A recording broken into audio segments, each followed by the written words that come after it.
नमस्कृत्य नरं चैव नरोत्तमं देवीं सरस्वतीं व्यासं ततो जयमुदीरयेत्। मूकं करोति वाचालं पङ्गुं लङ्घयते गिरिं यत्कृपातमहं वन्दे परमानन्दमाधवं। यत्कृपातमहं वन्दे परमानन्दमाधवं।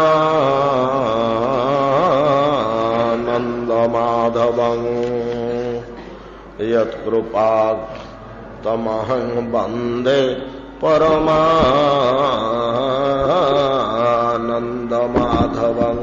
श्रीशुकोवाच इति संचिन्तयन् कृष्णं स्वफलकतनयोध्वनि रथेन गोकुलं प्राप्तः सूर्य चाष्टगिरिं नृप। पदानि तस्याखिललोकपाल किरीटजुष्टामलपादरेणो ददर्श गोष्ठे क्षितिकौतुकानि विलक्षितान्यब्जजबाङ्कुशाद्यै।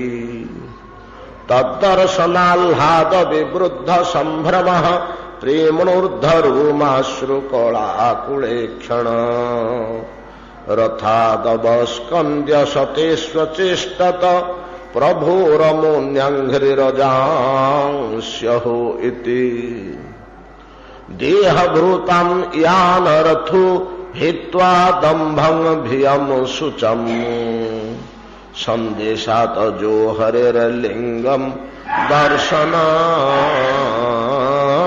श्रवणादिभिः। देहभृतां यानर्थो हित्वा दम्भं भियं शुचम् संदेशात जो हरेर्लिंगम दर्शन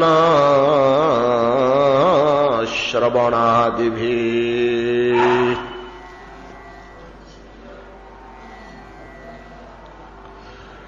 श्रील सुखदेव गोस्वामी पाद महाराज परीक्षितଙ୍କ सम्मुखरे अक्रूरଙ୍କର महनीय गाथा गानपूर्वक परिशेषरे जे सुंदर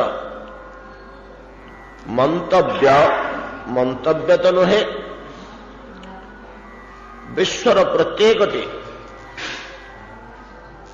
मानव मात्रे जीव मात्रे नुहे मनुष्य मात्रे समस्त निमंते एक परम महान उपदेश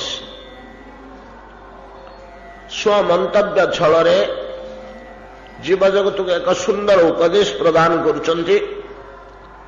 छोटिया अनुष्टुप छंदर श्लोकटे किंतु तार भावार्थ तार तात्पर्य तार गांभीर्य सुखदेव गोस्वामी जे कि अनंत शास्त्रर सार निर्यासरे गढ़ाजार अंग प्रत्यंग तार हृदय गह्वरर अति गभीरतम स्तररु भावटी उठुथिबारु ए उपदेशात्मक श्लोकटी उत्थित होइथिबारु ये अपार अनंत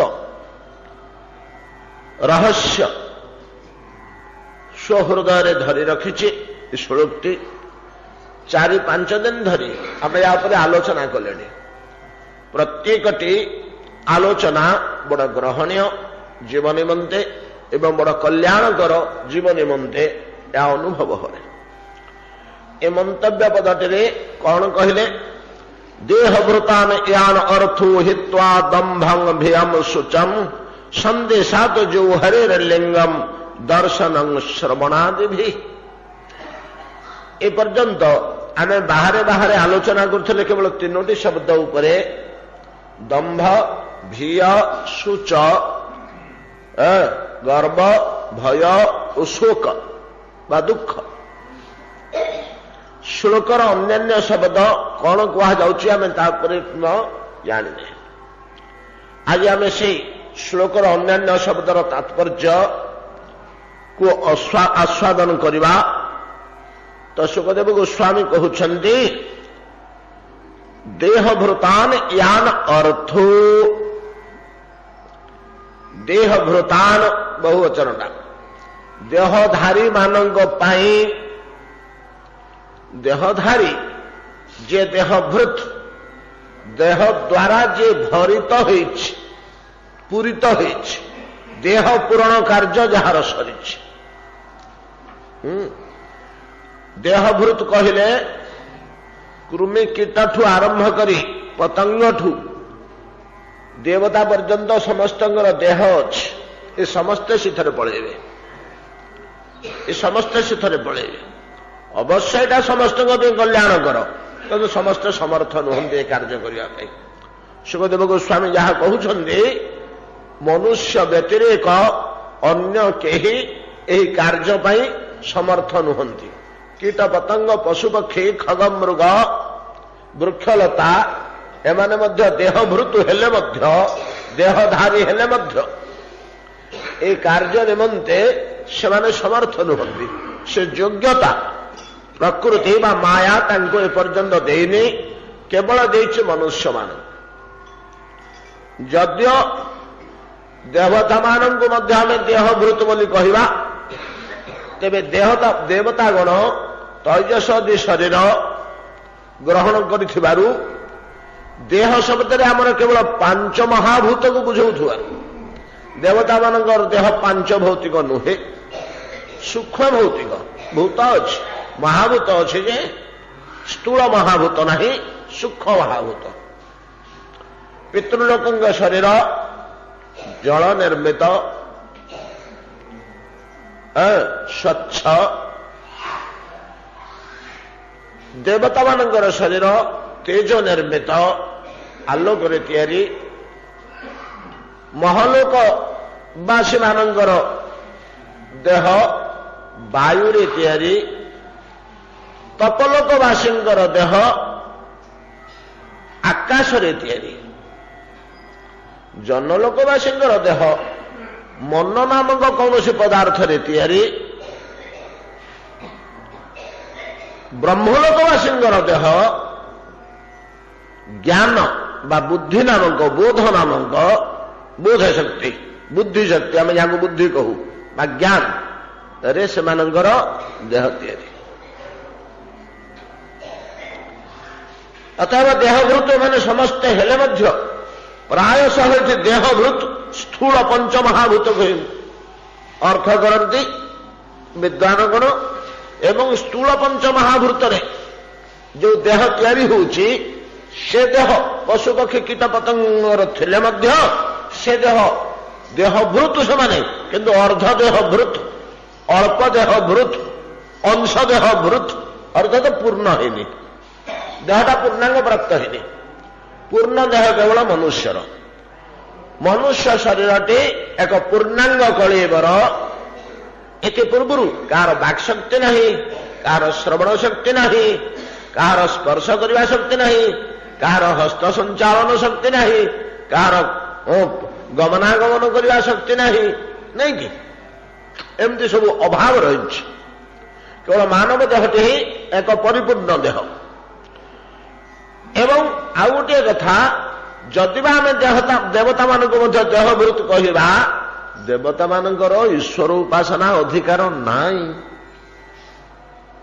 ना से हरिभजन करने को है से मर्त्य को आसी मनीष देह टे लाभ ये शक्ति से अच्छे इच्छा कले मनुष्य ही रही पारे ये मानव शरीर से विचरण करें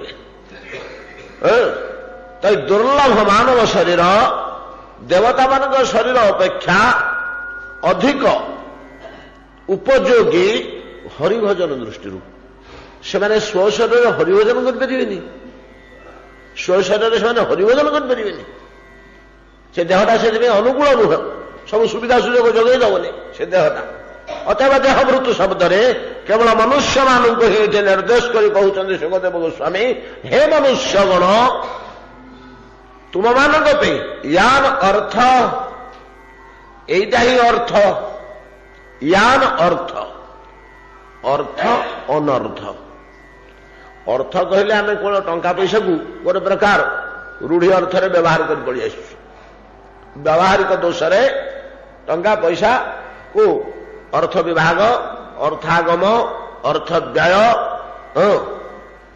नहीं कि एमती गुड़िए शब्द आमर अर्थ सचिव अर्थ विभाग एमती गुड़िए अर्थ को केवल आम टंका पैसा संपत्ति दिगरे उपयोग कर देछु कहीं ना सेटा आम पे गति मुक्ति सब हो सत्तरे प्रकृत में से आम आम बुद्धि अर्थ हो अर्थ कहले आम से बुझु से गति से मुक्ति से सर्वस्व अर्थ कि बोली आम विवेक को बलि दौचु धर्म को बलि दौचु जाति को बलि दे दौचु राष्ट्र को बलि दे दौचु दरकार पड़े अर्थ पे एमती आमर अर्थ महाभारत तो द्वापर जुगर शेष मुहूर्तर कथा तापर कली पड़ी आसुची से तक अर्थर बहुत राम रावण युद्ध होता गोटे रमणी पे राज्य पे नुह किए क्या राज्य छड़े नापे नुह बहु पूर्वे राज्य जनकर जड़े छड़े नापे संपत्ति छड़े नापे कोठी भाया युद्ध बुद्ध इत्यादि होना मान भितर अन्य कारण होता अन्य कारण को नहीं संघर्ष हो जाऊला जमती सीतांग पे बोली सीता रावण कहला मु रखी छाड़बी राम कहले मु तोड़ छड़ेदेवी इतर युद्धर आरंभ अयोध्या लोभरे रावण युद्ध करना कि लंका लोभरे राम युद्ध करते किंतु द्वापर जुगर शेष आड़क धन संपत्ति राज्य भंडार कोष इत्यादि सबू होगला से अर्थ आसी अर्थ आसी राष्ट्र पे राज्य पे बोली आरंभ होता झगड़ा कौरव पांडव मान भितर गोटे घरे सेतक अर्थ बा संपद गतिमुक्ति भाया सर्वस्व होगला मनुष्यर तार गोटे सुंदर प्रमाण देइचंदी थरे आमर आलोचना होता लंबा कथा भितर को जीवानी से खूब लंबा कथा भीष्म पाखु जो युधिष्ठिर जाई पहुंचले युधिष्ठिर कहले बोले पितामह आम गोटे युद्ध करने जाऊँ आप कूलवृद्ध होकर जड़े अच्छा आपण अनुमति दिंतु आपण कान कथाटा पकई दूच घरे बुढ़ा होकर जड़े आप अच्छा आपको किसी न कहीकि आम इच्छानुसार गोटे कम करदे आप अवज्ञा हो आम गोटे किसी करने जाऊँ घरे जड़े कूलवृद्ध अच्छा नना यही आम कर कौन कहूच से सन्तुष्ट हो मत कहले तो करू ना कौन कौच तुम कौन कौच तुम हाँ कौन कर मत कहीं पचार हूँ कौन कर कर ये से कह जानू तथापि पचारदे से सन्तुष्ट हो जाती से दृष्टि युधिष्ठिर पचारे जद्य सेपटे सेनापति रूपे अच्छा भीष्म शत्रुपक्षर आर कौन युद्धर विषय से जानी ना युद्ध करने जाऊँ जानी ना पूरा सेना चालना अच्छा शत्रुपक्षर तथापि युधिष्ठिर कहले से सन्तुष्ट होगले पितामह भीष्म कहले वत्स तुम सुनिश्चित विजय हो तुम ये मत पचार कर मर्यादा रखिदेल हो मत पितामह रूपे उपयुक्त आसन देछ मु संपूर्ण सन्तुष्ट तुम पर वत्स युधिष्ठिर सहजे तो तुमको भल कहूली तुम निश्चय विजय पितामह आपण भाया लोक जो सेनापति आ मोर जयर प्रश्न कोठी अच्छे आप विश्व कहीं जय करें ना हाँ सत कथा हाँ सत कथा आम हाथ में जब धनुर्बाण केवल अच्छे आमको किए परास्त करें कहीं परास्त करें धनुर्बाण नथिले किए कौन करदब सीना गोटे कम कर तुम्हें आम हाथ धनुर्बाण जीवार पथ हूँ या गोटे करे आम धनुर्बाण छाड़देबू से जहाँ करदब अर्थात आमको हत्या करदब युधिष्ठिर मुंडिया टे मारे आसिले से केवल दुखरे कहते मु कौन करी युधिष्ठिर अर्थस्य पुरुष दास अर्थदास न कस्यचित् इति सत्यं महाबाहु बद्धाम्यर्थेन कौरवै अर्थ एमती गोटे जिनिस जे पैसा पत्र 2 थर 5 थर 7 थर दे भलकर देदेले से लोक जहाँ कहले से न्याय अन्याय धर्म अधर्म से भूल तो अर्थर एमती गोटे मोह अच्छे अर्थस्य पुरुष दास भीष्म कहते अर्थस्य पुरुष दास ଅର୍ଥ ଦାସ ନ କସ୍ୟଚିତ୍। ଅର୍ଥ କାହାରି ଦାସ ନୁହେଁ, ସେ ସମସ୍ତଙ୍କ ଉପରେ ଆଧିପତ୍ୟ କରିପାରିବ। ସେ ଜଣେ ବଡ଼ ଲୋକ ହଉ, ଜଣେ ବିବେକୀ ହଉ, ଜଣେ ବିଦ୍ୱାନ ହଉ, ଜଣେ ନିଷ୍ଠାପର ଲୋକ ହଉ, ଅର୍ଥ ସମସ୍ତଙ୍କୁ ବଶୀଭୂତ କରିଦେବ। ଅର୍ଥସ୍ୟ ପୁରୁଷ ଦାସ, ଅର୍ଥ ଦାସ ନ କସ୍ୟଚିତ୍ ଇତି ସତ୍ୟଂ ମହାବାହୁ। ଏଟା ସତ କଥା ହଉ ଯୁଧିଷ୍ଠିର। ବଦ୍ଧାମି ଅର୍ଥେନ କୌରବୈ। ମୁଁ ମଧ୍ୟ କୌରବମାନଙ୍କ ଠାରେ ଅର୍ଥରେ ବନ୍ଧା ହେଇକିରି ପଡ଼ିଛି। ତେଣୁ ତାଙ୍କର ସେନାପତି ହେବାକୁ ବାଧ୍ୟ ହୋଇଛି, ତାଙ୍କ କଥାକୁ ସମର୍ଥନ କରିବାକୁ ମୁଁ ବାଧ୍ୟ ହେଉଛି। ଯେହେତୁ ଯାହା ଫଳରେ ତୁମର ଶତ୍ରୁ ରୂପେ ଦଣ୍ଡାୟମାନ ହେଇଛି, ନହେଲେ ମୋର ଅନ୍ତରର ଭାବ ସେୟା ନୁହଁ, ଅର୍ଥ ମତେ ଏହା କରେଇ ଦେଇଛି। ବିଶ୍ୱଙ୍ଗ ଭଳିଆ ଲୋକ ଏ କଥା କହୁଛନ୍ତି, ବିଶ୍ୱଙ୍ଗ ଭଳିଆ ଲୋକ ଏ କଥା କହୁଛନ୍ତି। ଅତଏବ ଦ୍ୱାପରର ଶେଷ ବେଳକୁ ଏ ଅର୍ଥ ମୁଖ୍ୟ ହୋଇ ପଳେଇ ଆସିଲାଣି, ନହେଲେ ପ୍ରକୃତରେ ଅର୍ଥର କଥା, ଅର୍ଥ ଏଇଟା ନୁହେଁ। ଅର୍ଥ ଶବ୍ଦର ତାତ୍ପର୍ଯ୍ୟ ୟା ନୁହେଁ। ଅର୍ଥ ଶବ୍ଦର ତାତ୍ପର୍ଯ୍ୟ ବେଦ ଉପନିଷଦ ମାନଙ୍କରେ କୁହାଯାଉଛି ଯେ ଅର୍ଥ କହିଲେ ଈଶ୍ୱର, ମୁକ୍ତି, ବୈକୁଣ୍ଠ, ଗୋଲକ ଗତି, ଏଗୁଡ଼ାକୁ ଅର୍ଥ କୁହାଯାଏ। ପରମାର୍ଥ ଗତି ତାକୁ ପରମାର୍ଥ ବୋଲି ପରେ କୁହାଯାଇଛି। ଯେତେବେଳେ ଅର୍ଥ ୟାଡକୁ ଖସି ଆସିଲା ତାର ତାତ୍ପର୍ଯ୍ୟ ପରମାର୍ଥ ବୋଲି କୁହାଗଲା। ଆପଣ ଭାଗବତର ପ୍ରଥମ ଶ୍ଲୋକ ଦେଖୁନାହାନ୍ତି, ଜନ୍ମାଦସ୍ୟ ଯତ ନୟାଦି ତରତଃ ଚାର୍ଥେଷ୍ବିଜ୍ଞ ସ୍ୱରାଟ୍। ଜନ୍ମାଦସ୍ୟ ଯତଃ ନୟାଦି ତରତଃ ଚାର୍ଥେଷୁ ଅଭିଜ୍ଞ ସ୍ୱରାଟ୍। ଅର୍ଥରେ ଯିଏ ଅଭିଜ୍ଞ, ପରମାର୍ଥରେ ଭାଗବତ ନିର୍ଣ୍ଣୟରେ ଗୋଲକ କଣ କିଭଳି, କେମିତି ଯିବାକୁ ହୁଏ, କେମିତି ଚଳିବାକୁ ହୁଏ, ଭଗବାନ କଣ ତାକୁ କେମିତି ପାଇବାକୁ ହୁଏ, ସେ କିଭଳିଆ ପଦାର୍ଥ, ଏଗୁଡ଼ା ହଉଛି ସବୁ ଅର୍ଥ। ଈଶ୍ୱର ଓ ତାଲୁକ ଛାଡ଼ିଦେଲେ ବାକି ଯାହା ରହିଲା ଅନନ୍ତ କୋଟି ବ୍ରହ୍ମାଣ୍ଡ ସବୁତକ ଅନର୍ଥ। ଯାହା ସୁଖ ପ୍ରଦାନ କରେ ତାହା ଅର୍ଥ, ଯାହା ଦୁଃଖ ପ୍ରଦାନ କରେ ତାହା ଅନର୍ଥ। ସୁଖଟା ଆମେ କୋଉଠି ପାଇବା? ବ୍ରହ୍ମଲୋକର ଆରପଟେ। ଏପଟେ ସୁଖ ନାହିଁ। ବୈକୁଣ୍ଠ, ଗୋଲକ, ଶ୍ୱେତଯୌକ ବ୍ୟତିରେକ ସୁଖର ସନ୍ଧାନ ଆପଣ ଆଉ କୋଉଠି ପାଇବେନି।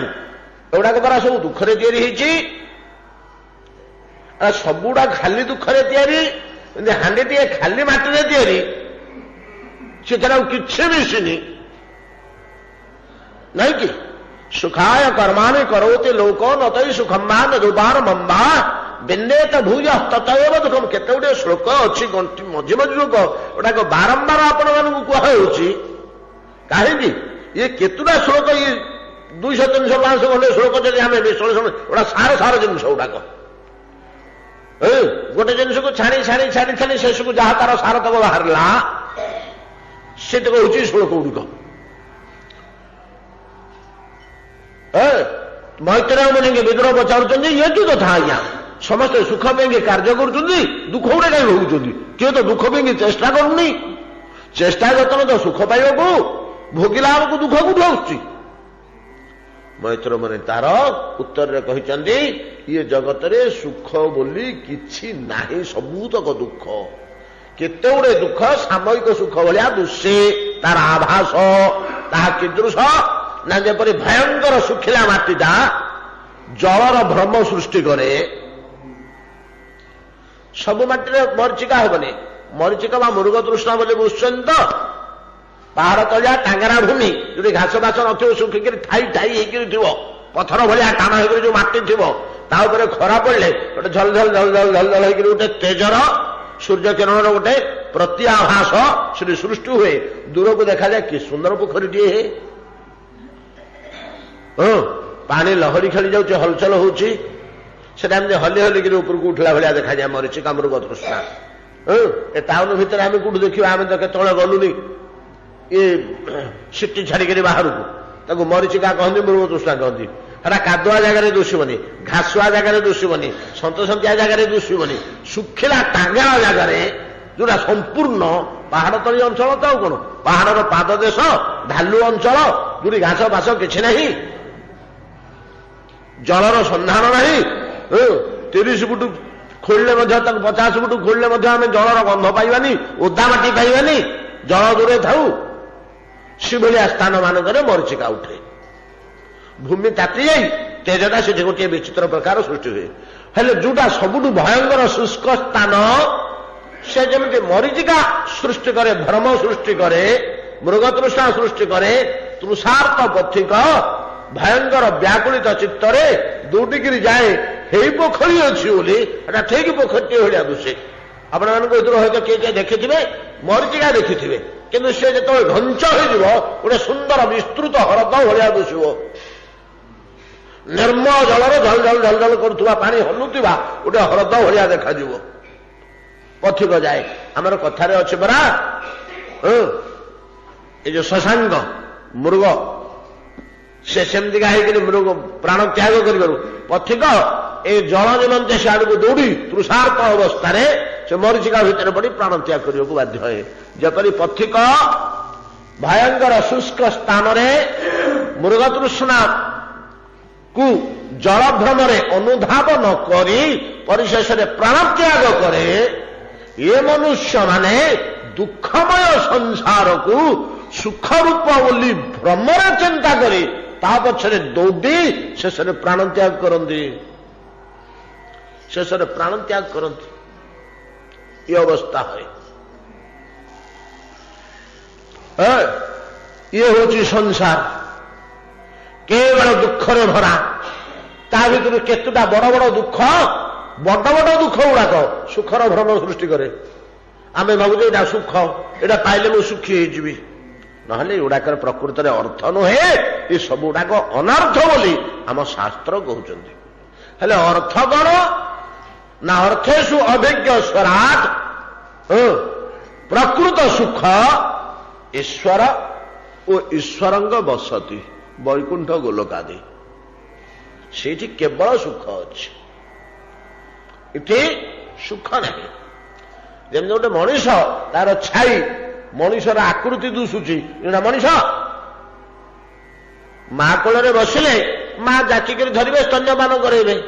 ମାର ଛାଇଟା ପଡିଛି, ସେ ଛାଇ କୋଳ ମା ଭଳିଆ ଦୁଶୁଛି ଛାଇଟା।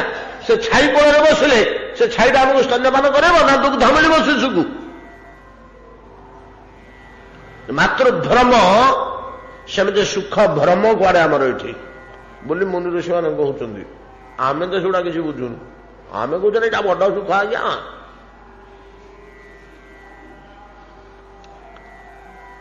କିନ୍ତୁ ଆମେ ଏ ଚିନ୍ତାଧାରାଟା କୁଆଡେ ଭ୍ରମାତ୍ମକ, ଏଗୁଡାକ ଭୟଙ୍କର ଦୁଃଖ, ଏଥିରୁ ଦୁଃଖ ଜାତ, ଦୁଃଖ ଯୋନ କଥା।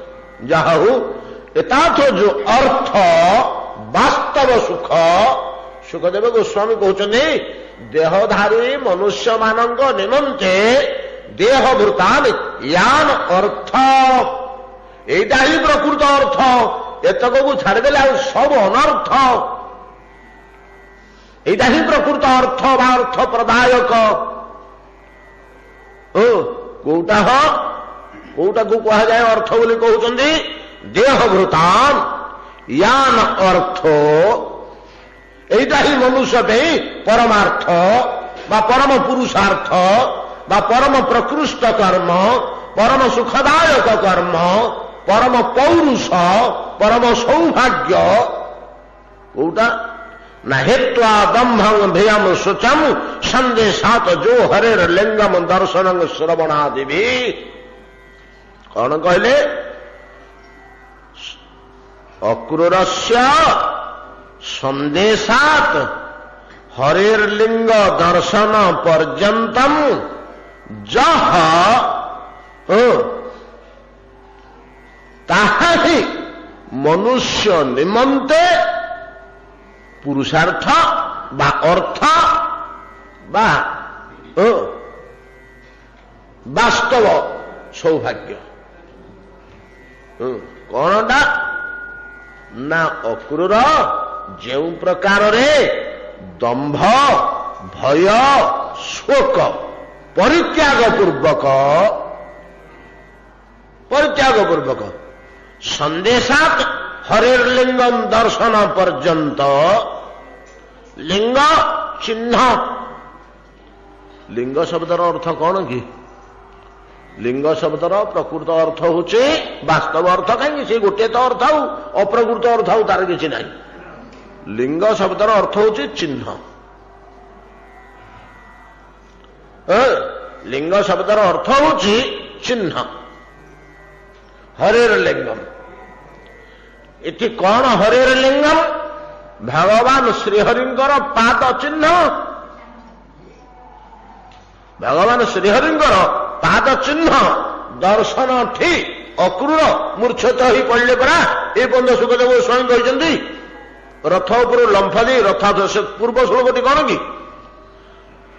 ये जो श्लोकटी देह भृतान यान अर्थ हित्वा दम्भ विराम सूचम ये श्लोकर पूर्व श्लोकटी कौन पूर्व श्लोकटी हूँ 26 नंबर एवं 27 नंबर श्लोक 26 नंबर श्लोक कौन कहले तदर्शनाल्लाद विवृद्ध संभ्रम प्रेमूर्धरोमा श्रुकलाकुले क्षण रथात अवस्कंद्य नहीं कि रथात अवस्कंद्य सते स्वचेष्टत प्रभुर मुन्यांग्रिजांश हो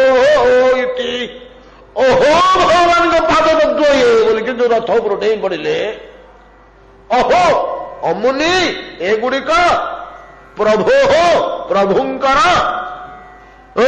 अंग्री चिन्हानी पाद चिन्ह प्रभुंकर पाद गुड़ाक गोकुल तो देखिदे सुंदर धूलिकणा देहरे कृष्णकर पाद चिन्ह विस्तारित हो पड़ी दौड़ा दौड़ी खेलकूद कर भितर अष्टादश चिन्ह विवर्णित पाद चिन्ह गुड़िक देखीदे रथ उपर रथात अवस्कंद्य ओहो प्रभुंक पाद चिन्ह मिलगला मत यही प्रभुंकर पाद चिन्ह चिन्हटा को देखी रथरू दे अचेष्टत तापर पेटे पड़ी से तार धूली सर्वांगे बोली हुई से पाद चिन्ह को छाती तले झाके धरी धीरे धीरे प्रभुंक पाद चिन्ह होकर मुझे शोची बोली प्रेमर आवेगे अश्रु कणा कूड़े क्षण मूर्छित हो पड़े अज्ञान हो पड़े से अज्ञानटा कि अज्ञान प्रेम जनित अज्ञान भक्ति जनित अज्ञान भाव जनित अज्ञान रथरू डेमा जापारे पड़े कि मरबी मु बुढ़ाटे विहलित हो डेई पड़े यही पर्यंत हरेर लिंग दर्शन पर्यंत लिंग चिन्ह हरेर लिंग दर्शन पर्यंत हरेर लिंग श्रीहरिंकर चिन्ह गोटे चिन्ह टे मिलगला श्रीहरिंकर से पाद चिन्ह हो आउ चिन्ह हो जहाँ हरेर चिन्ह आउ धन्य तो कृष्णकर मयूर चंद्र पड़े झंडा मुंडर खसिक से हरेर लिंग कृष्ण गुड़ी शोई पिठर कि बाहुर चिन्ह रही से हरेर लिंग बुझिपारे ना एगुड़ी सब लिंग चिन्ह जेको गोटे चिन्ह तो चोर आसी चोरी कर पलि तार टीप चिन्ह रही पाद चिन्ह रही आउ कि चिन्ह रही पुलिस धरुची से सब ताक धरिक अनुसंधान करुच्ची एटा चिन्ह ये चिन्हटा को लिंग कह जाए। इति आम आउ गोटे जिनस टिके छुईदबा जोटा सर्वसाधारण आम जानूने आम जाचु लिंग बोले महादेव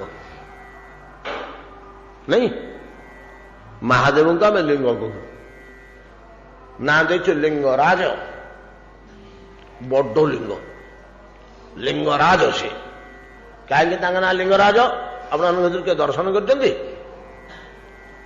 6 फुट जार व्यास 6 फुट व्यासर लिंग से समुदायटा लिंग जे 6 फुट व्यासर आम 5 जन लोक हाथ धरा धरी हेले जाए चारिपटे ठिया हो ना लिंगराज ठीक एतिक चौड़ा 6 फुट व्यासर गोटे गोलई 2 पायार जदि आम हिसाब करी आम मन नहीं ट्रिगोनोमेट्री सब भूली गला को कालर कथा परिधिटा के आर कहले व्यासार्ध बोधे व्यासार्ध पाई कहले 22/7 नहीं कि हाँ मन पड़ुची गोटे गोटे 2 पायार हिसाब कर पकड़े परिधिटा केते बाहर 3 फुट जदि आर है एतिक गोले 17-18 फुट गोले लिंग से पूराटा लिंग आउ से कु तलुक अच्छी के तलुक अच्छी से कथा किए कह लिंगराज ना बोली जाए स्वयंभू ତାଙ୍କ ଚାରିପଟେ ଯୋଉ 2 ଇଞ୍ଚ ବୋର୍ଡରର ଗୋଟିଏ ରହିଛି, 2 ଇଞ୍ଚ ମୋଟେଇର ଗୋଟେ ବୋର୍ଡର ଚାରିପଟେ ରହିଛି, ସେଇଠି ହଉଛି ଶକ୍ତି, ସେଇଠି ହଉଛି ଶକ୍ତି। ମାତ୍ର 1.5 ଇଞ୍ଚ 2 ଇଞ୍ଚର ଶକ୍ତି ତାଙ୍କର ଚାରିପଟେ ଅଛନ୍ତି। ନହେଲେ ସମୁଦାୟଟା ଲିଙ୍ଗ। ଦେଖିଦେଲେ ମନ କଣ ହେଇଯାଏ ନା, ଏଡେ ବଡ ଲିଙ୍ଗ କୋଉଠି ଦେଖିବାକୁ ମିଳେ? ଆଉ ବଡ ବଡ ଲିଙ୍ଗ ମାନେ ଅଛନ୍ତି, ବିଭିନ୍ନ ସ୍ଥାନରେ ଦେଖିବାକୁ ମିଳେ, ସୁନ୍ଦର ସୁନ୍ଦର ଲିଙ୍ଗ ସବୁ ଅଛନ୍ତି। ଲିଙ୍ଗ କହିଲେ ଗୋଟିଏ ଆମେ ମଧ୍ୟ କୃତ୍ରିମ ଲିଙ୍ଗ ତିଆରି କରୁଛେ। ମନ୍ଦିରଟେ, ଶିବ ମନ୍ଦିରଟେ ତିଆରି କରିବା, ସମସ୍ତେ ତ ସ୍ୱୟଂଭୂ ନୁହନ୍ତି। ସ୍ୱୟଂଭୂ କହିଲେ ଯିଏ ମାଟି ଫୁଟେଇକିରି ତଳୁ ଆପେ ଉଠିଥିବେ, ଗାତ ଖୋଳା ହେଇକିରି ପୋତା ହେଇନି, କଂକ୍ରିଟ ଦିଆ ହେଇକିରି। ଆଉ ବାକି ଯୋଉଠି ଆମେ ଗାଁରେ ଶିବ ମନ୍ଦିର ଟିଏ କରିବା, ଆମ ଗାଁରେ ଶିବ ମନ୍ଦିର ନେଇ ଆମକୁ ଶିବ ପୂଜା ଟିଏ କରିବାକୁ ଆମକୁ ବହୁତ ବାଟ ଯିବାକୁ ପଡୁଛି। ଲୋକଙ୍କ ପାଇଁ ଏଇଟା ଗୋଟେ ରହିଛି କୌଳିକ ଧର୍ମ, ଶିବ ଦର୍ଶନ, ଆଉ କଣ କଣ ଏମିତି ସବୁ ରହିଛି କେତେ ଗୁଡେ ବିଧି ବିଧାନ। ଆଉ ଆମ ଗାଁରେ ଶିବ ମନ୍ଦିର ଟିଏ କରିବା, ଦେଉଳ ଟିଏ ଛୋଟିଆ କରି ତିଆରି କଲୁ, କଣ କରିବା? ଯାଇ ଭୁବନେଶ୍ୱରରୁ ଲେଙ୍ଗୁ ଟିଏ କିଣି ଆଣନ୍ତି, ନହେଲେ କି ସାହି, ପଥୁରିଆ ସାହି, ଅର୍ଡର ଦେଲେ ସେ ଲିଙ୍ଗଟିଏ ତିଆରି କରିଦେବେ। ସେମାନେ ତ ପାଷାଣରେ ପଥରରେ ଲିଙ୍ଗଟିଏ ତିଆରି କରୁଛନ୍ତି। ଆଜିକାଲି ମାର୍ବୁଲର ଲିଙ୍ଗ ମିଳିଲାଣି। ଆପଣ ପାରଦ ଲିଙ୍ଗ କଥା ଜାଣିଛନ୍ତି? କି ବିଜ୍ଞାନ ଆଜି ଆମକୁ ପାଠ ପଢଉଛନ୍ତି ବିଜ୍ଞାନ। କାହିଁ ପାରଦଟାକୁ ହାର୍ଡ କରନ୍ତୁ ତ, ଏ ପର୍ଯ୍ୟନ୍ତ କିଛି ଟେକ୍ନିକ ପାଇଲେଣି? ମର୍କୁରୀ କି ହାର୍ଡ କରିବା ପାଇଁ ମର୍କୁରୀ ପାରଦଟାକୁ ପଥର ଭଳିଆ ଟାଣ କରିଦିଆଯିବ। କୋଉ ପ୍ରୋସେସରେ ପାରଦଟା ଟାଣ ହେବ? ଯୋଉ ପାରଦ ଲିଙ୍ଗ ସବୁ କୋଉଠି କୋଉଠି ରହିଛନ୍ତି, ଜାମ୍ମୁରେ ଅଛନ୍ତି ବେଶୀ ପାରଦ ଲିଙ୍ଗ, 2-3 ଜାଗାରେ ଅଛନ୍ତି ଜାମ୍ମୁରେ। ନାଇଁ, ଆମେ ଯାଇଥିଲୁ ବୋଧେ ପାରଦ ଲିଙ୍ଗ ସେଠି ଦେଖିଲେ। ବଡ ପାରଦ ଲିଙ୍ଗ ସେଠି ଦେଖିଲେ। ପାରଦଟାକୁ ଟାଣ କରିବା ପ୍ରୋସେସ ଏପର୍ଯ୍ୟନ୍ତ ସାଇନ୍ସ ଜାଣିନି। ଅଥଚ ଆଗେ ଆମର ଆର୍ଯ୍ୟମାନେ ପାରଦକୁ ଟାଣ କରିବା ପ୍ରୋସେସ ଜାଣିଥିଲେ। ଏମାନେ ତ କେହି ସୁନା ତିଆରି କରି ଯାଉନାହାନ୍ତି। ମାନେ କିଏ ହେଲେ ସୁନା ତିଆରି କରିପାରୁଛନ୍ତି କି? ସାଇନ୍ସ ଆଜି ପର୍ଯ୍ୟନ୍ତ ସୁନା କରିପାରିଲାନି କି? ଅନ୍ୟ ଧାତୁକୁ ସୁନାର ବିଶ୍ଳେଷଣ କରିକିରି କେତେଟା ସବୁଠୁ ବେଶୀ ଏଲିମେଣ୍ଟ, ତାର ଇଏଟାରେ ପାର୍ଟିକଲଟାରେ ବେଶୀ ଅଛନ୍ତି ପରମାଣୁ ସଂଖ୍ୟା। ସୁବର୍ଣ୍ଣଟା ହଉଛି ସବୁଠୁ ଗୋଟେ, ସେଟା ଗୋଟେ ମୌଳିକ ଜିନିଷ ଏଲିମେଣ୍ଟ। ତା ଦେହରେ ଅଛନ୍ତି ବେଶୀ ଇଲେକ୍ଟ୍ରନ୍ସ, ପ୍ରୋଟନ ଗୋଟିଏ, ଇଲେକ୍ଟ୍ରନ ସଂଖ୍ୟା 11ଟା ନା କେତେଟା ତା ଦେହରେ। ଇଏ ସିନା ଜାଣିଲେଣି, କିନ୍ତୁ ଗୋଟେ ଧାତୁକୁ କେମିତି ସୁବର୍ଣ୍ଣରେ ପରିଣତ କରାହବ ଜାଣନ୍ତିନି।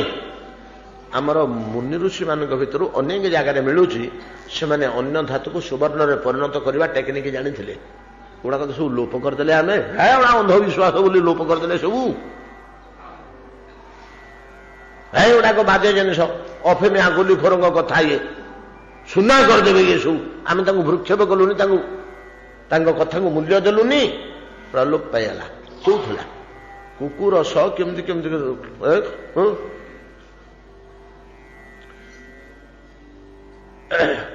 ହୀରକ ଭସ୍ମ। ଆପଣ ଆୟୁର୍ବେଦ ଶାସ୍ତ୍ର ଦେଖନ୍ତୁ, କାହିଁ ହୀରାଟାକୁ ପୋଡ଼ିକିରି ପାଉଁଶ କରନ୍ତୁ ତ ସାଇଣ୍ଟିଷ୍ଟ ମାନେ। ହୀରାଟା କେମିତି ଭସ୍ମ ହବ? ଆୟୁର୍ବେଦ ଶାସ୍ତ୍ରରେ ପୁରା ରହିଛି। ବଡ ପ୍ରୋସେସଟା ତାର ଟିକେ କଠିନ କରିବାକୁ ହବ। କେମିତି ହୀରାଟାକୁ କେମିତି ସୁବର୍ଣ୍ଣ ଭସ୍ମ ହେଇଯାଉଛି, ଆୟୁର୍ବେଦରେ ବ୍ୟବହାର ହଉଛି ସ୍ୱର୍ଣ୍ଣ ଭସ୍ମ। ହୀରା ଭସ୍ମ ହୁଏ ନା, କାହିଁକି ନା ହୀରା ଇଟ୍ ସେଲ୍ଫ ଗୋଟେ ଭସ୍ମ। କୋଇଲାଟା ପୋଡ଼ିକିରି ଭସ୍ମ ହେଲା ପରେ ତାରି ଭସ୍ମଟା ଟାଣ ହେଇଗଲେ, ବାନ୍ଧିଗଲେ ତା ନା ହୀରା ନା ନାଇଁ। ଅତିରିକ୍ତ ଚାପ ବଳରେ, ଚାପ ଓ ତାପ ଉଭୟ ବଳରେ ଖଣି ଭିତରେ କୋଇଲାର ଗୋଟେ ବିଶେଷ ଅବସ୍ଥା ହଉଛି ହୀରା। ସେ ଗୋଟେ ଭସ୍ମ ଇଟ୍ ସେଲ୍ଫ। ତାକୁ ଆଉ ଭସ୍ମ କରିବା ସହଜ କଥା ନୁହଁ। ହୀରାଟା ୟା ନା ଆଉ। ତ ହୀରା ଭସ୍ମ କରିବା କୌଶଳ ଆୟୁର୍ବେଦରେ ଅଛି। ହୀରାଟା କେମିତି ଭସ୍ମ ହବ, ଯାହା ଆମେ ସେ ଭିତରେ ଆଲୋଚନା କରିବା, ଗୋଟେ ଲମ୍ବା ଜିନିଷ। এই ପ୍ରକାର ସୁବର୍ଣ୍ଣ ନିର୍ମାଣ ପଦ୍ଧତି ମଧ୍ୟ ଜାଣିଥିଲେ। ମୁଁ ଜଣେ ଅଧେଙ୍କଠୁ ଶୁଣିଛି ଯେ କି ସୁବର୍ଣ୍ଣ ନିର୍ମାଣ କରୁଥିଲେ ବୋଲି। ପୁରାଣରେ ଆମେ ଗୋଟେ ପାଉଛୁ, ସୂର୍ଯ୍ୟ ରଶ୍ମିକି ରିଫ୍ଲେକ୍ଟ କରିକିରି ଶଙ୍କରାଜିତ ସମନ୍ତକ ମଣି ମାଧ୍ୟମରେ ପ୍ରତିଦିନ ସୁବର୍ଣ୍ଣ ସୃଷ୍ଟି କରୁଥିଲେ, ବିଭିନ୍ନ ଧାତୁକୁ ସୁବର୍ଣ୍ଣରେ ପରିଣତ କରୁଥିଲେ। ଆମର ସମନ୍ତକ ମଣି ଉପାଖ୍ୟାନ ନାହିଁ, ସେଟା ଟାଇପ ଅଫ ଦର୍ପଣ ଧରନ୍ତୁ। ସେଟା ସକାଳ 8ଟା ଭିତରେ ହବ, 2 ଦଣ୍ଡ ଭିତରେ ହବ, 2 ଦଣ୍ଡ ପରେ ଆଉ ହବନି। 2 ଦଣ୍ଡ ଭିତରେ ସୂର୍ଯ୍ୟଙ୍କର ଯୋଉ ରଶ୍ମି, ସେଇ ରଶ୍ମିଟାକୁ ତା ଦେହରେ ପ୍ରତିଫଳିତ କରି ସେଇ ରଶ୍ମିଟାକୁ କୌଣସି ଧାତୁ ଦେହରେ କଣ କେମିତି ପ୍ରୋସେସରେ କରୁଥିଲେ, ଯୋଉଥିରେ ପଡିବ ସେଗୁଡା ସବୁ ସୁନା ହେଇଯାଉଥିବ। ତାର ରଶ୍ମିଟା ପଡୁଛି, ପ୍ରତିଫଳିତ ରଶ୍ମିଟା, ତା ଭିତରେ ଯେତେ ଧାତୁ ପୁରେଇଲେ ସେଗୁଡା ସେଟା ଗୋଲ୍ଡ ହେଇଯାଉଛି। ଏଟା ତ ଅସମ୍ଭବ ନୁହଁ। ରଶ୍ମି କଣା ଆଇ ତ ଲେସର ରଶ୍ମି କଣ ନାଇଁ କଣ କାମ କରିଦଉଛି। ଏଇଟା ଏକ୍ସରେ ରଶ୍ମି ଆମ ପେଟ ଭିତରର ଫଟୋ ଉଠେଇ ଦଉଛି, ବାହାରର କିଛି ନାହିଁ, ଭିତରର ଫଟୋ ଉଠେଇ ପାରୁଛି ଏକ୍ସରେ ରଶ୍ମି। ଲେସର ରଶ୍ମିର କାମ ତ କଣ ଯେ ଆଉ କିଛି କହି ହଉନି। ଗାମା ରଶ୍ମି, ବିଟା ରଶ୍ମି ନାଇଁ କି ଇତ୍ୟାଦି ରଶ୍ମି ସମ୍ବନ୍ଧରେ ତ ଅନେକ ଅନେକ କଥା ଶୁଣିବାକୁ ମିଳେ। ରଶ୍ମିର ଏଇଭଳିଆ ତେଜ ଅଛି।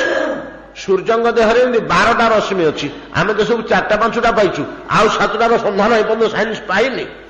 ଅବଶ୍ୟ ଗବେଷଣା ଚାଲୁ ରହିଛି, ଧୀରେ ଧୀରେ ପାଇପାରନ୍ତି। ଦ୍ୱାଦଶ ଭାସ୍କର 12ଟା ରଶ୍ମି ଅଛି,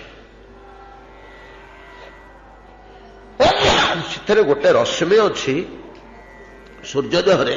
ସେ ରଶ୍ମିଟା ଯଦି କେତେବେଳେ ସାଇନ୍ସ ପାଇଯାଏ, ସେତେବେଳେ ମଲା ଲୋକକୁ ବଞ୍ଚେଇ ହବ। ସେ ରଶ୍ମିଟା ଜୀବନ ସଞ୍ଚାର କରେ। ଆତ୍ମା ଜୀବନ ଛାଡିଗଲା ପରେ ଆତ୍ମା ଯାଏ, ଜୀବନ ଥିଲା ପର୍ଯ୍ୟନ୍ତ ଯାଏ ନା। ଜୀବନଟା ଛାଡି ଆସିବା ବେଳକୁ ସେ ରଶ୍ମି ଯଦି ପକେଇ ଦିଆଯାଏ, ପୁନର୍ବାର ଜୀବନ ଫେରିଆସିବ। ଆତ୍ମା ଆଉ ଜୀବନୀ ଦେହ ଛାଡିକି ରହିଯିବ। ଜୀବନ ଛାଡ଼ିଲେ ଯାଇ ଆତ୍ମା ଯାଏ, ନହେଲେ ଆତ୍ମା ଜୀବନୀ। ସେ ରଶ୍ମିଟା ଅଛି ସୂର୍ଯ୍ୟ ଦେହରେ, କିନ୍ତୁ ତାର ସନ୍ଧାନ ଆମେ ପାଇନେ। ଯାହା ହଉ ଏଇଭଳିଆ ବହୁ ବହୁ ତଥ୍ୟ ଆମର ରହିଛି। ସୁବର୍ଣ୍ଣ ନିର୍ମାଣ କଲା ଭଳିଆ ଆମର କୁ କଥା ବି ଆଡେ ପଳେଇ ଆସିଲା, ଲିଙ୍ଗରୁ ପାରଦ ଲିଙ୍ଗ। ଇ ଲିଙ୍ଗ ବୋଲି ଯୋଉ ଆମେ କହୁଛେ ମହାଦେବଙ୍କୁ, କଣ ତାର ତାତ୍ପର୍ଯ୍ୟ? ଆମେ ମହାଦେବଙ୍କୁ କାହିଁକି ଲିଙ୍ଗ ବୋଲି କହୁଛେ?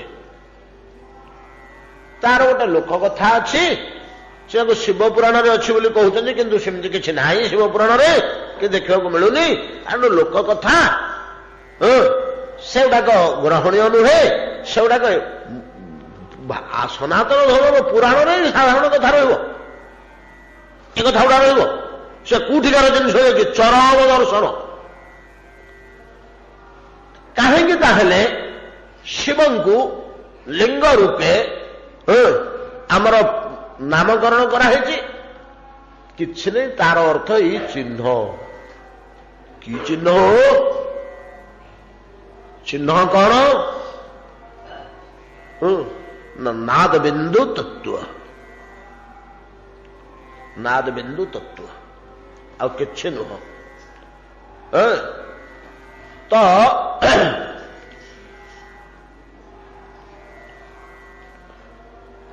ବ୍ରହ୍ମ ନାମକ ପଦାର୍ଥ ସ୍ଥାଣୁ ଅଚଳ ନିଷ୍କ୍ରିୟ ନିଥଳ ଅବସ୍ଥାରେ ରହିଛି, ନୁହେଁ କି? ଏଇଟା ଠିକ ତ? ବ୍ରହ୍ମ ପଦାର୍ଥଟା ଚଳ ବିଚଳ ହୁଏ କି? ଅଚଳ ପରା। ଅଚଳ ଏୟଂ ସନାତନ, ଗୀତା କହୁଛନ୍ତି। ତା ଦେହରେ କମ୍ପନ ସୃଷ୍ଟି ହୁଏ, ସେଟାକୁ ସ୍ପନ୍ଦ କୁହାଯାଏ। ସ୍ପନ୍ଦନ, ତାକୁ ଶାସ୍ତ୍ରରେ ସ୍ପନ୍ଦ ବୋଲି କୁହାଯାଇଛି। ସ୍ପନ୍ଦ ଜିନିଷଟା କେମିତି? ପୋଖରୀର ପାଣି ସ୍ଥିର ହେଇକରି ଅଛି, ଆମେ ତା ଭିତରୁ ଗୋଟେ ଗୋଡି ଫିଙ୍ଗିଦେଲେ, ଗୋଡିଟା ଫିଙ୍ଗିଦେଲେ ଗୋଡିଟା ଯୋଉଠି ପଡିଗଲା ସେଇଟା ହେଇଗଲା ତାର କେନ୍ଦ୍ର, ସେଟା ହେଲା ତାର କେନ୍ଦ୍ର। ସେଇଠୁ ତାର ଗୋଟେ ତରଙ୍ଗ ଚତୁର୍ଦିଗକୁ ବାହାରିକରି ଚାଲି ଯାଉଛି, ନାଇଁ କି? ଯୋଉଠି ଆମର ଗୋଡିଟା ପଡିବ ପୋଖରୀ ଭିତରେ, ଚତୁର୍ଦିଗକୁ ତାର ତରଙ୍ଗଟେ ବାହାରିକରି ଯିବନି, ଗୋଟେ କି ଦିଟା କି ତିନିଟା ଯାହା ବାହାରିଯିବ। ଏବଂ ସେଗୁଡିକ ସେ କେନ୍ଦ୍ରକୁ ଚତୁର୍ଦିଗରୁ ସମାନ ଭାବରେ ରଖି ଧୀରେ ଧୀରେ ଧୀରେ ଧୀରେ ଧୀରେ ଦୂରକୁ ପଳେଇବ, ଧୀରେ ଧୀରେ ଧୀରେ ଦୂରକୁ ପଳେଇବ। କେନ୍ଦ୍ରରୁ ତରଙ୍ଗ ବାହାରି ତ ସେଇଟାକୁ କୁହାଯାଏ ସ୍ପନ୍ଦ। ସ୍ପନ୍ଦିତ ହେଲା। ସେ ବ୍ରହ୍ମ ଯେତେବେଳେ ସ୍ପନ୍ଦିତ ହୁଏ ସେ ନିଜେ ହଲଚଲ ହୁଏ ନା, ସେ ନିଜେ ହଲଚଲ ହୁଏ ନା, ସେ କେନ୍ଦ୍ରରେ ସ୍ଥିର ଭାବରେ ରହିଛି, ସ୍ଥିର ବସ୍ତୁ। କିନ୍ତୁ ତାର ଯୋଉ ସ୍ପନ୍ଦ ଚତୁର୍ଦିଗକୁ ବାହାରିଗଲା, ସେ ସ୍ପନ୍ଦନରୁ କୋଟି କୋଟି ବିଶ୍ୱର ଉତ୍ପତ୍ତି ହୁଏ। ସ୍ପନ୍ଦଟା ଯେତେବେଳେ ପୁନର୍ବାର ଫେରିଆସି ସଙ୍କୁଚିତ ହୋଇ ସେ କେନ୍ଦ୍ରରେ ମିଳେଇଯାଏ, ସେଟାକୁ ପ୍ରଳୟ ବୋଲି କୁହାଯାଏ। ସେତେବେଳେ ବ୍ରହ୍ମାଣ୍ଡ ଲୋପ ପାଇଯାଏ। ଅତଏବ ସୃଷ୍ଟି କ୍ରିୟାର ମୌଳିକ ଚିହ୍ନ ଲିଙ୍ଗ ଏଇଟା। ଇଏ କିଏ ହ ନା ବ୍ରହ୍ମ ହଉଛି ପୁରୁଷ। ଚତୁର୍ଦିଗକୁ ଯେ ଫେଲିଗଲା, ଚତୁର୍ଦିଗକୁ ଯେ ଅପସରିଗଲା ତରଙ୍ଗ, ସେ ହଉଛି ପ୍ରକୃତି। ପୁରୁଷ ଓ ପ୍ରକୃତି ତାଙ୍କ ଏଇ ଜଗତଟା। ପୁରୁଷ ଅଚଳ ଭାବରେ କେନ୍ଦ୍ରରେ ଅଛି, ପ୍ରକୃତି ବିସ୍ତାରିତ ହୋଇ ଦୂରକୁ ଦୂରକୁ ଚାଲି ଯାଉଛି। ଯେତିକି ଯେତିକି ଦୂରକୁ ଯାଉଛି ବିଶ୍ୱର ବିକାଶ ହେଇଯାଉଛି, ସାଚୁରେଟେଡ ଅବସ୍ଥାକୁ ପଳେଇଲା, ଚରମ ଅବସ୍ଥାକୁ। ପୁଣି ଆଉଥରେ ସେଠୁ ଯେତେବେଳେ ସଙ୍କୁଚିତ ହେଇ ଆସି କେନ୍ଦ୍ରରେ ବିଲୀନ ହେଇଗଲା, ଏଟା ସୃଷ୍ଟି ପ୍ରକ୍ରିୟା। ଫେରି ଆସିବଟା ପ୍ରଳୟ ପ୍ରକ୍ରିୟା। ସୃଷ୍ଟି ପ୍ରଳୟ, ସୃଷ୍ଟି ପ୍ରଳୟ, ସୃଷ୍ଟି ପ୍ରଳୟ, expand collapse, expand collapse, expand collapse ଲାଗିଛି। ଯେତେବେଳେ ଏକ୍ସପାଣ୍ଡ କରିଯାଉଛି ସେତେବେଳେ ବିଶ୍ୱର ବିକାଶ, ଯେତେବେଳେ କୋଲାପ୍ସ କରିଯାଉଛି ଭିତରକୁ ପଳେଇ ଆସୁଛି, ସେତେବେଳେ ହଉଛି ପ୍ରଳୟ। ବିଶ୍ୱ ବିଲୀନ ହେଇଗଲା, ଲୋପ ପାଇଗଲା। କୋଉଠି ଲୋପ ପାଇଲା ହୋ ନା କେନ୍ଦ୍ରରେ ଲୋପ ପାଇଗଲା। ତରଙ୍ଗଟା କେନ୍ଦ୍ରରେ ଲୋପ ପାଇଗଲା। ବୁଝିପାରୁଛନ୍ତି ତ? ଏ ଯୋଉ ସିଷ୍ଟମ ରହିଛି, ଏଇଟା ବେଦାନ୍ତ ନିର୍ଣ୍ଣୟ କରୁଛନ୍ତି। ୟାକୁ ଭିନ୍ନ ଭିନ୍ନ ଶାସ୍ତ୍ରରେ ଭିନ୍ନ ଭିନ୍ନ ନାଁ ଦିଆହେଇଛି। କୋଉଠି କୁହାହେଇଛି ପ୍ରକୃତି ପୁରୁଷ, କୋଉଠି କୁହାହେଇଛି ନାଦ ବିନ୍ଦୁ, କୋଉଠି କୁହାହଉଛି ବ୍ରହ୍ମ ଆଉ ମାୟା, କୋଉଠି କୁହାହଉଛି ତତ୍ତ୍ୱ ସ୍ପନ୍ଦ। କେନ୍ଦ୍ରଟାକୁ କୁହାଗଲା ତତ୍ତ୍ୱ, ଚାରିପଟକୁ ଅପସରି ଯାଉଥିବା ଶକ୍ତିଟାକୁ କୁହାଗଲା ସ୍ପନ୍ଦ। ବ୍ରହ୍ମ ମାୟା, କେନ୍ଦ୍ରଟାକୁ କୁହାଗଲା ବ୍ରହ୍ମ, ଚତୁର୍ଦିଗକୁ ଯାଉଥିବା ଶକ୍ତିଟାକୁ କୁହାଗଲା ମାୟା। କେନ୍ଦ୍ରଟାକୁ କୁହାଗଲା ପୁରୁଷ, ଚତୁର୍ଦିଗକୁ ଫେଲି ଯାଉଥିବା ଶକ୍ତିଟାକୁ କୁହାଗଲା ପ୍ରକୃତି। ଆଉ କୋଉ ଶାସ୍ତ୍ର କହିଲେ ଏଇଟା ହଉଛି ନାଦ ଆଉ ବିନ୍ଦୁ। ମେନ୍ ଏଟା କେନ୍ଦ୍ରଟି ହେଲା ବିନ୍ଦୁ, ତା ଦେହରେ ହଉଛି ନାଦ, ନାଦ ବିନ୍ଦୁ। এই যে সৃষ্টির মূল রহস্য বেদান্ত କହିଲେ ଏଟାକୁ ପ୍ରତିଦିନ ପୂଜା କର, ପ୍ରତିଦିନ ଦର୍ଶନ କର। ହେ ବିଦ୍ୱାନ, ଏଟାକୁ ଦେଖିଦେଲେ ତମର ମନେ ପଡିଯିବ ଏରେ ସୃଷ୍ଟି, ଏଇଠି ଉତ୍ପତ୍ତି, ସୃଷ୍ଟିର ରହସ୍ୟ ଏୟା। ଏଟାକୁ ଦେଖେଇ ଦେଇ ମନେ ପକେଇବା ପାଇଁକି ମଝିରେ ଲିଙ୍ଗ, ତାଙ୍କ ଚାରିପଟେ ଶକ୍ତି। କଣ ବୁଝିପାରିଲେ ନା? ଲିଙ୍ଗ ଓ ଶକ୍ତି ର ଚିହ୍ନ। ୟାଙ୍କୁ ଇଏ ତ ହିଁ ଦେବଦେବ ମହାଦେବ, ଶିବ ପରମ ମଙ୍ଗଳମୟ। ଆଉ ଗୁଣ ତାଙ୍କରି ଉପାସନା କରିବା ପାଇଁ ଏ ତତ୍ତ୍ୱ ରହସ୍ୟର ଚିହ୍ନକୁ ଲିଙ୍ଗ ବୋଲି ସେମାନେ କହିଲେ। ତତ୍ତ୍ୱ ଲିଙ୍ଗ ଶବ୍ଦର ଅର୍ଥ ଚିହ୍ନ, ଆଉ କିଛି ନୁହେଁ। ଲିଙ୍ଗ କହିଲେ ଚିହ୍ନ। ଲିଙ୍ଗ ଶରୀର ବୋଲି ଆମର ଗୋଟେ ଭିତରେ ଅଛି। ଏ ସ୍ଥୂଳ ଶରୀର ଭିତରେ ଗୋଟେ ସୂକ୍ଷ୍ମ ଶରୀର ନାଇଁ କି, ସେଟାକୁ ଲିଙ୍ଗ ଶରୀର କୁହାଯାଏ। ଯାଉ ଆମେ ଆଉ ତା ଭିତରକୁ କେତେ ପଶିବାନି। ଏଗୁଡାକ ବୋଧ କରିବା ଟିକେ କଠିନ। ଟିକେ ଟିକେ କାନରେ ପଡିଥିଲେ ଆସିବ କାମରେ କେତେବେଳେ ହେଲେ। ଅତଏବ ଲିଙ୍ଗ କହିଲେ ଚିହ୍ନ। ଏଠି ହରେର ଲିଙ୍ଗ, ଶ୍ରୀହରିଙ୍କର ଚିହ୍ନ ଦର୍ଶନ କଲେ କିଏ? ସେ ଅକ୍ରୂର। ସୁଖଦେବ ଗୋସ୍ୱାମୀ କହୁଛନ୍ତି ସନ୍ଦେଶାତ ହରେର ଲିଙ୍ଗ ଦର୍ଶନ ପର୍ଯ୍ୟନ୍ତମ। ସନ୍ଦେଶାତ କହିଲେ ଯେତେବେଳେ ଅକ୍ରୂରଙ୍କୁ ଡାକିକିରି କଂସ କହିଲେ, ହେ ମନ୍ତ୍ରୀ ଅକ୍ରୂର, ତୁମେ ମୋର ବିଶ୍ୱସ୍ତ ଓ ପ୍ରିୟ, ଏକ ଗୋପନ କଥା ତୁମ ଦ୍ୱାରା କରାଇବାକୁ ମୁଁ ଚାହୁଁଛି। ତୁମେ ସେ କାର୍ଯ୍ୟଟା କରିବାକୁ ସମର୍ଥ। ଅନ୍ୟ ମନ୍ତ୍ରୀମାନେ ସେ କାର୍ଯ୍ୟ କରିବାକୁ ସମର୍ଥ ନୁହନ୍ତି। ତୁମ ଉପରେ ମୋର ମଧ୍ୟ ପ୍ରଚୁର ବିଶ୍ୱାସ ଅଛି। ତୁମେ ବି ମୋର ପ୍ରିୟ ବ୍ୟକ୍ତି।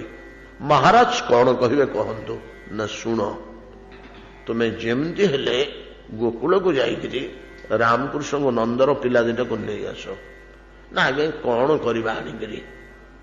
ଆଣି କଣ କରିବା? ନା ହେ ଯାହାକୁ ପଠେଇଲେ ସେ ସେଠି ନିପାତ ହେଲେ। କିଏ ହେଲେ ଗୋଟିଏ ଫେରି ଆସିଲେନି। ଆମେ ସେଠିକି ଯାଇକରି ପାରିବାନି, ମୁଁ ଗଲେ ମଧ୍ୟ ପାରିବିନି, ଆମେ ଆମ ତିଆରକୁ ତାକୁ ନେଇ ଆସିବା। ସେଠିକି ଯେତେ ଲୋକ ପଠେଇଲେ ସେ କାମ ଦେଲାନି। ତାଙ୍କୁ ଆମ ଭିତରକୁ ନେଇ ଆସିଲେ ଏଇଠି ଆମେ ଯାହା କରିବା କରିବା ନାଇଁ କି, ନିଜ ଘରେ ଆମେ ବଳଶାଳୀ ହେଇଯିବା। ସାହି ଭିତରେ କୁକୁର ମାନଙ୍କର କଣ କମ ଭିଡ଼ ଉତ୍ତେଜ କି? ଛକ ଆରପଟକୁ ସିନା ଯିବେନି କୁକୁର ଗୁଡାକ, ଯୋଉ ସବୁ ସାହିର କୁକୁର ରହନ୍ତି ତାଙ୍କ ସାହି ଭିତରେ ସେମାନେ କିଛି କମ ଶକ୍ତିଶାଳୀ ନୁହନ୍ତି।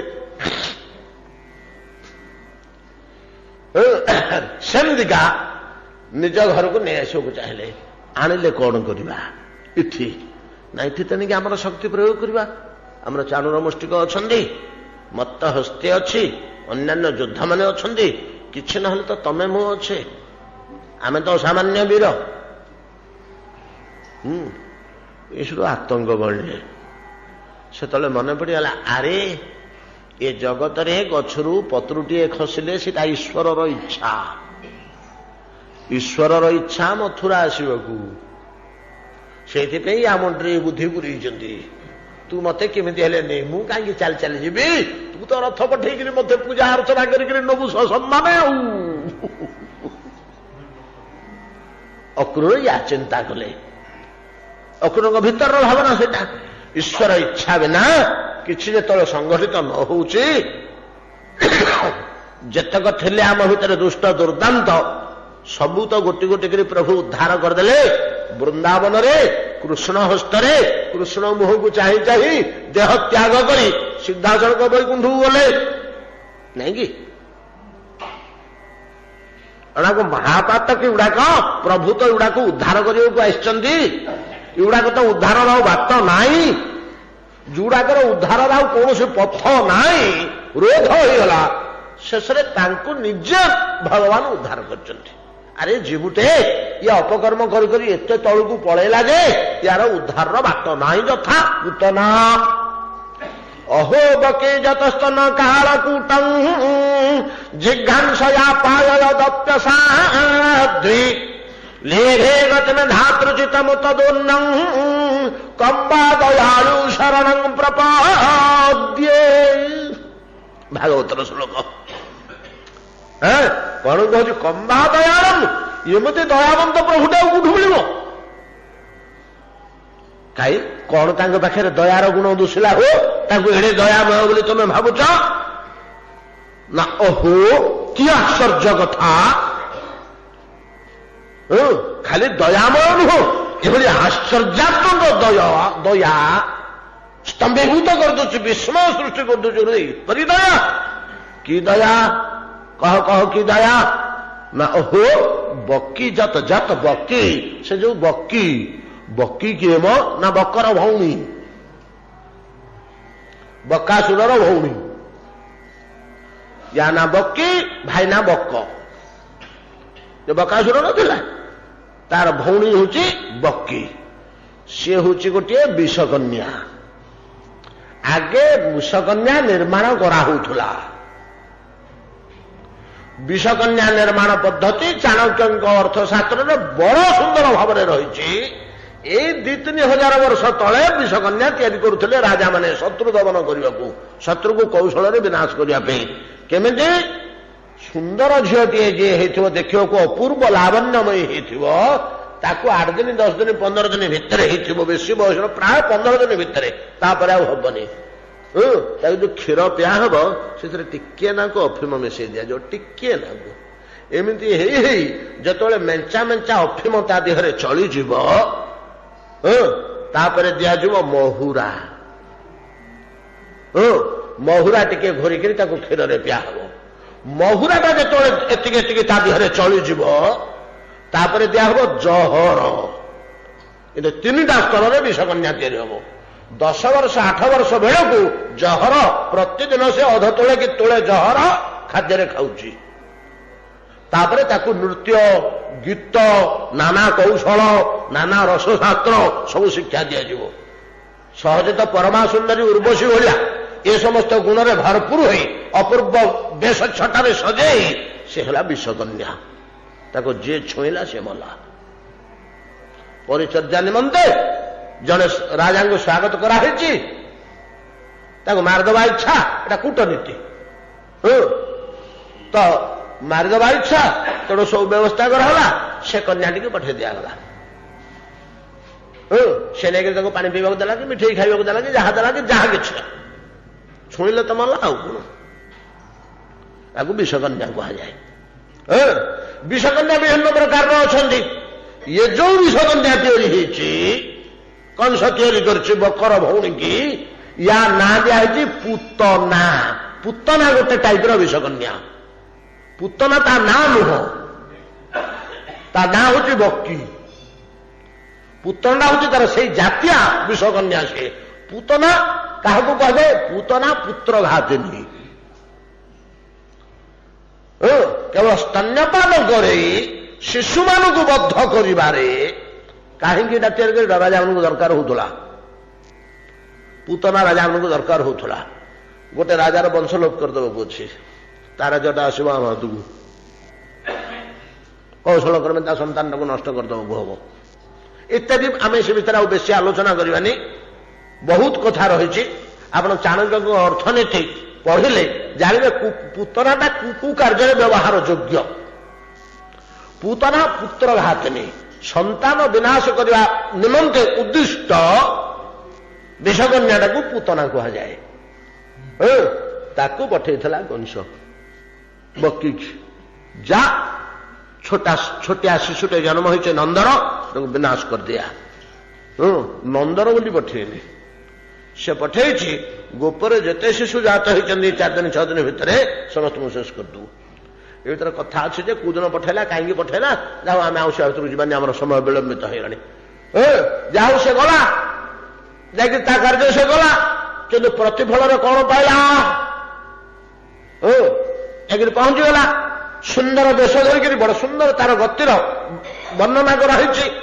ଗୋପର ଗୋପୀ ମାନେ ଓଡୁଣୀ ଗୁଡାକ, ସେଟା ତ କେବେ ବେଣୀ ବାନ୍ଧି ହଉନି, ଜାଣନ୍ତି ନାହିଁ, ତାଙ୍କ ଦେଶରେ ରିବନ ମଧ୍ୟ ନାହିଁ ବାନ୍ଧିବାକୁ। ଆଉ ଅନ୍ୟାନ୍ୟ ଅଳଙ୍କାର କଥା ଛାଡି ଦିଅନ୍ତୁ, ବଣରେ ବୁଲୁଥିବା ଓଡୁଣୀ ଗୁଡାକ ତ ଆଉ କଣ। ସେ ଯେତେବେଳେ ଦେଖିଲେ ଅପୂର୍ବ ଲାବଣ୍ୟମୟୀ ଗୋଟିଏ ରୂପସୀ ଦିବ୍ୟାଳଙ୍କାର ବିମଣ୍ଡିତା ଦାଣ୍ଡରେ ଚାଲି ଯାଉଛି, ହାତରେ ପଦ୍ମ ଫୁଲଟିଏ ଧରି ହଲେଇ ତାର ରୂପଚ୍ଛଟା ଦେଖି, ଆମ ଗାଁକୁ କାହିଁକି ଲକ୍ଷ୍ମୀ ସାନ୍ତାଣୀ ଆସିଛନ୍ତି?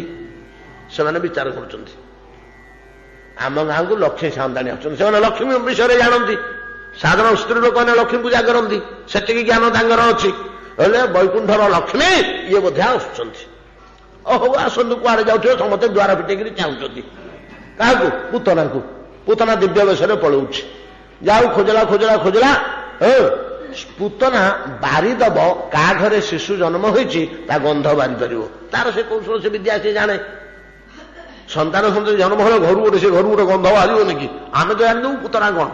କାହା ଘରେ ଯଦି 2-3 ମାସର ଛୁଆ ଥିବ, ସେ ଘର ଦ୍ୱାର ମୁହଁ 12ଟାକୁ ଉଠିଲା ଗୋଟେ ଛୋଟ ପିଲା କି ଆଉଛି ରେ, ଜନ୍ମ ହେଇছে 1-2 ମାସ ତଳେ, ସେ ଗନ୍ଧ ବାହାରିବ ସେ ଘରୁ। ପୁତନା ଯାଇକି ତେଣୁ ଗନ୍ଧ ବାହାରିଲା, ସେଠି ଛିଡା ହେଇପଡିଲା। ତ ଦିବ୍ୟ ତେଜାନ ସୁନ୍ଦରୀଟେ ଦେଖାଯାଉଛି।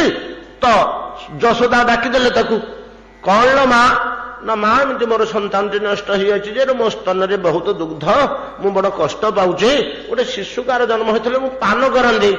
ଯଶୋଦା ଗୌରୁଣୀ ତ ଯାହା ହେଲେ ମଧ୍ୟ, ରାଜାରାଣୀ ହେଲେ କଣ ହେଲା, ଗୌଡ଼ ରାଜା ନା ଆଉ କଣ? ମୋର ତ ସ୍ତନ୍ୟରୁ ଦୁଗ୍ଧ ହଉଛି, ଆଉ ଗୋଟେ ଯଦି ଜୁଟିଯିବ, ଆମେ 2 ଜଣ ହେଇକରି ଯଦି କ୍ଷୀର ପିଆଇବୁ, ମୋ ପିଲା ତ 2 ମାସ ଭିତରେ ଏଡ଼ିକି ମୋଟା ହେଇଯିବ ଆଉ କଣ।